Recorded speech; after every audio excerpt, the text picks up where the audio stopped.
বিষয়ে আপোনালোকৰ মাজলৈ কেইটামান গুৰুত্বপূৰ্ণ প্ৰশ্ন উত্তৰ লৈ আহিছোঁ। আশা কৰিছোঁ আপোনালোকে আজি এই ভিডিঅ'টো ভাল পাব। আজি 1 নম্বৰ প্ৰশ্নটো হৈছে অসম ৰত্ন লাভ কৰা প্ৰথম অসমীয়া কোন আছিল? ইয়াৰ উত্তৰটো হৈছে ডক্টৰ ভূপেন হাজৰিকা। 2 নম্বৰ প্ৰশ্নটো হৈছে আম্বেদকাৰ বঁটা অসমৰ কোনগৰাকী অভিনেত্ৰীক প্ৰদান কৰা হৈছিল? ইয়াৰ উত্তৰটো হৈছে চেতনা দাস। 3 নম্বৰ প্ৰশ্নটো হৈছে কিমান চনত কুশল কোঁৱৰক ফাঁচি দিয়া হৈছিল? ইয়াৰ উত্তৰটো হৈছে 1943 চনৰ 15 জুন তাৰিখে। 4 নম্বৰ প্ৰশ্নটো হৈছে মানে প্ৰথমবাৰ অসম আক্ৰমণ কৰাৰ সময়ত অসমৰ ৰজা কোন আছিল? ইয়াৰ উত্তৰটো হৈছে চন্দ্ৰকান্ত সিংহ।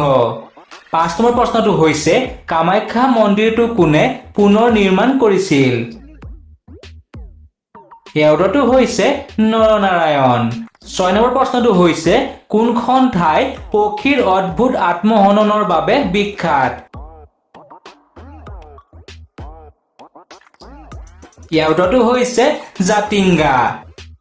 7 নম্বৰ প্ৰশ্নটো হৈছে 1955 চনত প্ৰথম ৰাষ্ট্ৰীয় আঞ্চলিক বঁটা লাভ কৰা চলচ্চিত্ৰখন কি? ইয়াৰ উত্তৰটো হৈছে পিয়লি ফুকন। 8 নম্বৰ প্ৰশ্নটো হৈছে অসমৰ বৃহত্তম নদীদ্বীপটোৰ নাম কি? ইয়াৰ উত্তৰটো হৈছে মাজুলী। 9 নম্বৰ প্ৰশ্নটো হৈছে ডিগবৈ তেল শোধনাগাৰ কেতিয়া স্থাপিত হৈছিল? ইয়াৰ উত্তৰটো হৈছে 1901 চনত। 10 নম্বৰ প্ৰশ্নটো হৈছে পাইক প্ৰথা কোনজন ৰজাই আৰম্ভ কৰিছিল? ইয়াৰ উত্তৰটো হৈছে প্ৰতাপ সিংহই। 11 নম্বৰ প্ৰশ্নটো হৈছে অসমৰ প্ৰথম উপাচাৰ্য কোন আছিল? ইয়াৰ উত্তৰটো হৈছে কৃষ্ণকান্ত সন্দিকৈ। 12 নম্বৰ প্ৰশ্নটো হৈছে অসমৰ প্ৰাকৃতিক অঞ্চল কেইটা? ইয়াৰ উত্তৰটো হৈছে অসমৰ প্ৰাকৃতিক অঞ্চল 3টা।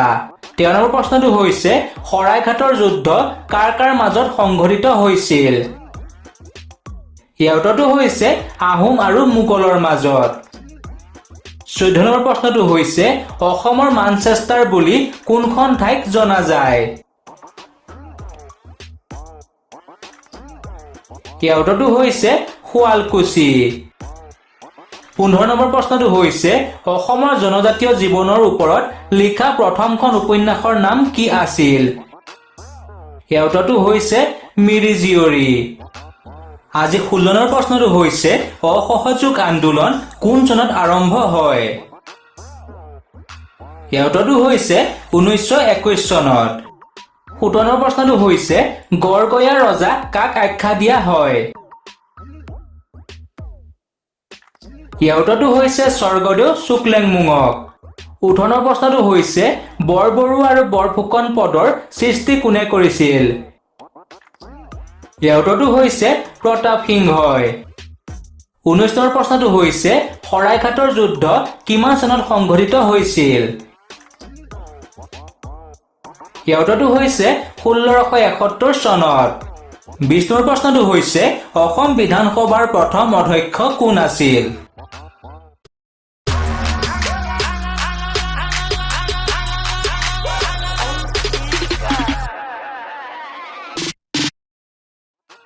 ইয়াৰ উত্তৰটো হৈছে বসন্ত কুমাৰ দাস।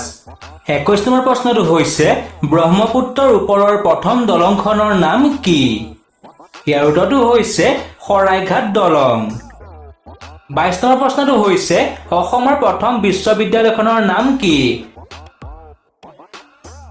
ইয়াৰ উত্তৰটো হৈছে গুৱাহাটী বিশ্ববিদ্যালয়। 23 নম্বৰ প্ৰশ্নটো হৈছে দেওহাঁহ অসমৰ কোনকেইখন ৰাষ্ট্ৰীয় উদ্যানত পোৱা যায়?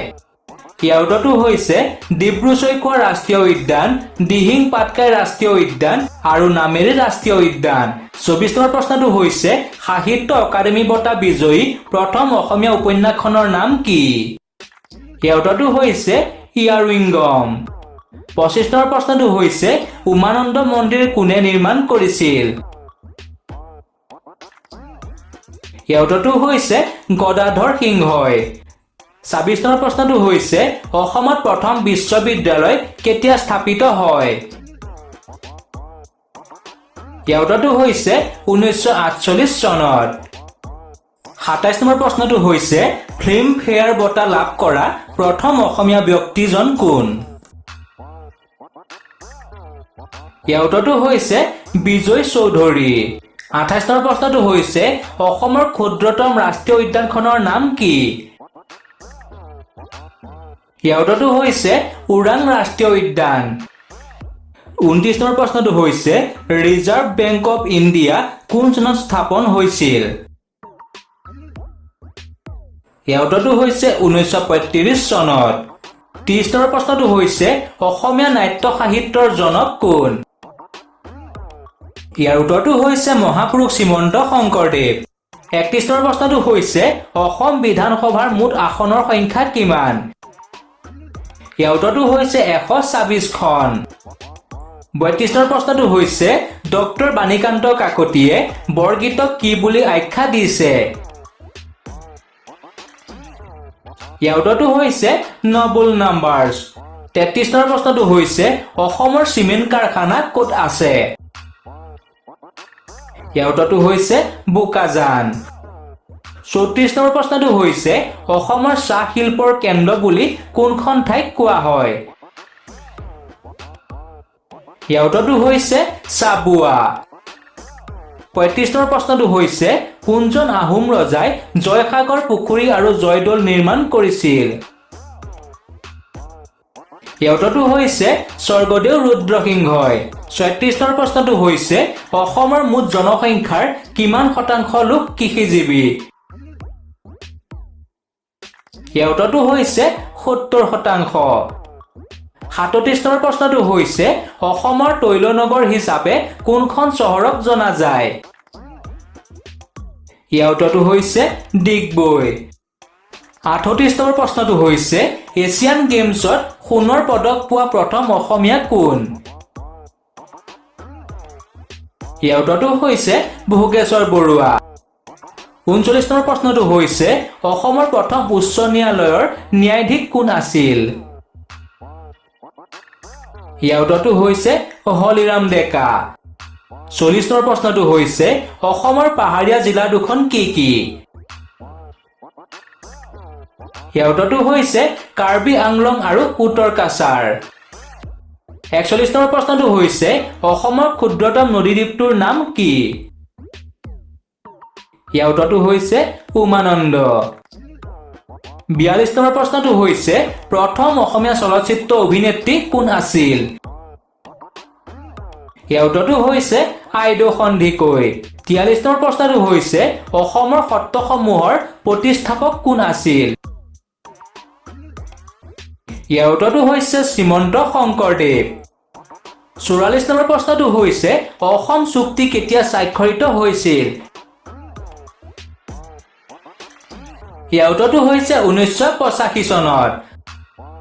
45 নম্বৰ প্ৰশ্নটো হৈছে অসমত প্ৰথম দূৰদৰ্শন কেন্দ্ৰ কিমান চনত স্থাপিত হৈছিল? ইয়াৰ উত্তৰটো হৈছে 1985 চনত। 46 নম্বৰ প্ৰশ্নটো হৈছে অসম বুৰঞ্জীত কাক নকল আহোম আখ্যা দিয়া হৈছিল? ইয়াৰ উত্তৰটো হৈছে কীৰ্তিচন্দ্ৰ বৰবৰুৱাক।